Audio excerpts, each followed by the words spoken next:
first round knockdown was going to be crucial. It was a pretty careless one and a pretty non-eventful one, but of course points-wise we knew that if it went late and it was close on the cards that it could be absolutely crucial.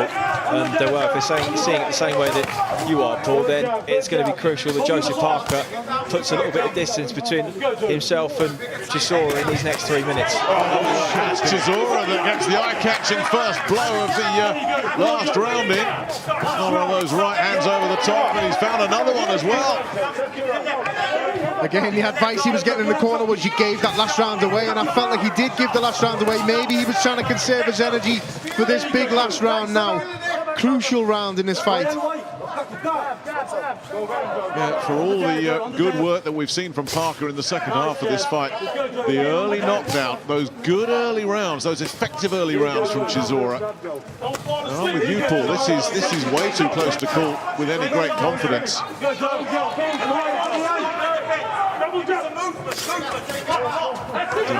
Chisora is summoning up one big last shift here. And again, Buddy McGirt, so shrewd, so clever. If he's right, and it is a close fight, and you certainly think it is, Paul, just win this last round. It might be enough to win you the fight. Yeah, I got what he was saying straight away. You know, don't look for the knockout. If he looks for the knockout, he's going to walk onto a big shot. And with the tiredness and the fatigue that he's got, it will knock him out. He's got to just win the round, just outwork Parker in this round, outland and outscore him in this round to take the fight. If Parker takes this round, then in my opinion, that's 7 rounds to 5 for Parker. With the knockdown, he wins by 1 point. Back comes Parker, and that's really good work from Parker.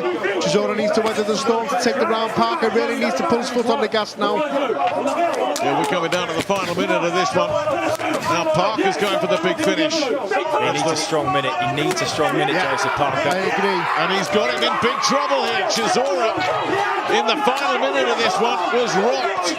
Now can Parker keep the pressure on? No, Chisora comes back again. This is absolutely brilliant from Chisora to land that combination downstairs just when it looked like he was there and wide open. Well, he let him off completely, didn't he? Nick had him on the ropes. Chisora that's a little bit out of ideas and out of gas as well. And Parker, for whatever reason, just did not let his hands go. It could come down to who wants this more, and at the moment it's looking like Derek Chisora wants this more.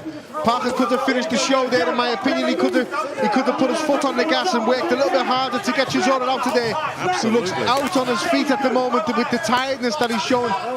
Really brave effort from Chisora at the moment. I couldn't agree more. He's just outworked Parker here in this round, despite seemingly being ready to be taken. And is Parker going to regret letting him go off the hook there? Yeah, big regrets in the Dillian White fight that he didn't let his hands go earlier, didn't he? And that got to the final bell and he was just eked out of it by a couple of points on a couple of the scorecards. Is it going to be the same story here? I'll tell you, you've talked about the conditioning and what Joseph Parker's done under Andy Lee, but what about the 37-year-old Derek Chisora pacing himself through there, and he had absolutely nothing left at the end. Now, has he done enough?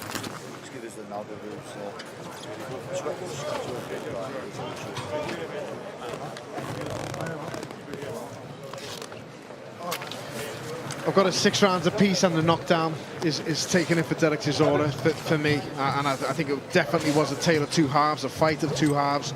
Chisora went big early and gambled, and it paid dividends for him because, you know, I feel he's done enough to take 6 rounds. The knockdown, which we didn't really, I don't think anyone could foresee that or expect that happened, but it was a good shot, albeit round the back of the head. But I think, in my opinion, that's what stole it for him. But again, we'll have to see what happens with the judges. But a great effort from both fighters, and one they can be proud of. And he really put something in there, Chisora, in that last round, even though at one point it looked like it was there for the taking, and he landed those big right hands, a couple of big right hands early. But then Parker had him, and just in that last minute, Chris, I thought, hello, he's done here, he's gone. And as you said, oh no, he's let him off the hook. Don't know why he didn't let his hands go. He was on the ropes, he had space to punch. You saw his hands were down and his eyes were glazed. I think this is it. Yeah, why on earth has he not let his hands go there? He's feinted with a jab. It was there for him, and he stepped off and he let Chisora back into the fight. He could have had one big flurry, maybe even would have scored a knockdown, and that could have been the difference. And listen, if this is close on the cards, he will absolutely regret that moment. He'll kick himself for it if he watches it back. He could have stole that last round there by one more flurry and just beat the last bit of fight out of Derek Chisora and the last bit of heart and desire and determination. Because let's have it right, that's what's won Chisora that last last round, in my opinion. If people disagree with me, fine, but I felt he won that last round on just who wanted it more, and ultimately that's what some fights come down to. You saw when he just stepped back there, they were in his corner. They were just urging him forward in the Parker corner. Is that going to cost him? The one thing we're all agreed on is this is mighty close. Oh, and will it be reflected on the scorecards? We just hope so. The last thing you need is a 117, 111 on any of these cards. It shouldn't be within more than a round or two on any of these cards, because it has really, really been right down the middle. Tale of two halves, the fight. You just wonder if that early knockdown inside the first 10 seconds, could that yet be decisive in this one? Ladies and gentlemen, after 12 rounds of action here in Manchester, England, we go to the judges' scorecards. Howard Foster, 115, 113, Chisora. Gregors Melinda, 116, 111, Parker.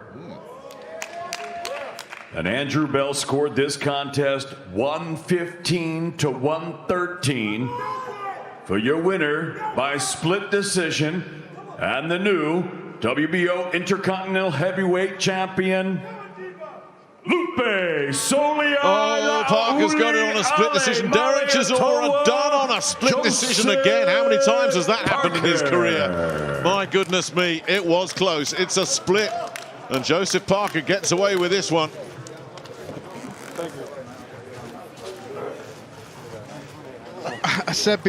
We've both just said off the microphone then, myself, because we just want to see the right decision, but not wide scorecards. And I think 116, 111 to Joseph Parker is a talking point. But listen, that was a close fight in my opinion. I feel Derek Chisora could feel a little hard done by, especially by that one scorecard. But that's boxing.